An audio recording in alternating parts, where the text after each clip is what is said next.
It was just after midnight on May 14th, 2008, when 19-year-old Brandon Swanson drove his Chevy Lumina into a ditch on a gravel road near Canby, Minnesota. He wasn't hurt.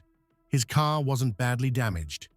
What's strange is what happened next, because Brandon didn't just wait for help. He got out of the car, called his parents, and stepped into the darkness. And that was the beginning of a mystery that's still unsolved to this day. For nearly 47 minutes, Brandon stayed on the phone with his parents, giving directions and trying to describe where he was. He said he thought he was near the town of Lind, a tiny place about 7 miles from his home. His parents drove out to find him, lights on, phones in hand, listening for his voice, calling out in the night. He told them he was flashing his headlights. They flashed theirs, but they couldn't see each other. They couldn't hear each other. The darkness swallowed everything. At one point, Brandon got frustrated and decided to leave his car to walk toward what he thought were the lights of Lind.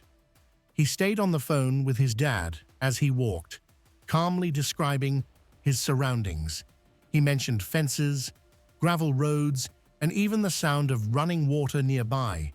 Then suddenly, he said 2 words that still haunt his family to this day. "Oh, shit." And the line went dead. Brandon was never heard from again. His phone continued to ring for hours after the call dropped, but he never picked up. By morning, search teams had located his car. It wasn't anywhere near Lind. In fact, it was over 25 miles away from where he believed he was. There were no signs of a struggle, no blood, no evidence he had tried to harm himself. His personal belongings were still in the car. What followed was one of the most baffling missing persons investigations in Minnesota history. Search and rescue teams combed the area on foot, on horseback, with ATVs, helicopters, and search dogs. They scoured fields, gravel roads, riverbanks, and creeks for years. And still, nothing. No phone, no clothing, no remains. At one point, dogs traced his scent from the car to a riverbank, then followed it along the edge of the Yellow Medicine River. The trail just stopped, as if he had vanished into thin air. Some believe Brandon slipped and fell into the river, possibly drowning in the darkness. But extensive dives and sonar scans turned up no evidence. And this wasn't a massive body of water. If he had drowned, his body likely would have surfaced. Others wonder if he suffered from hypothermia, collapsed in a field, and was missed during searches. But if that were the case, his body, clothing, or bones should have been found in the years that followed.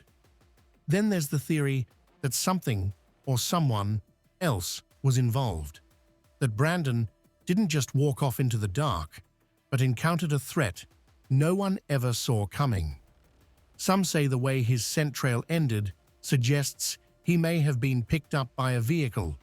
Could someone have been watching him that night, waiting for the right moment? There's another detail that doesn't sit right with many people. Just before Brandon disappeared, he sounded calm, rational, in control. He didn't seem scared or disoriented. He knew what direction he was walking.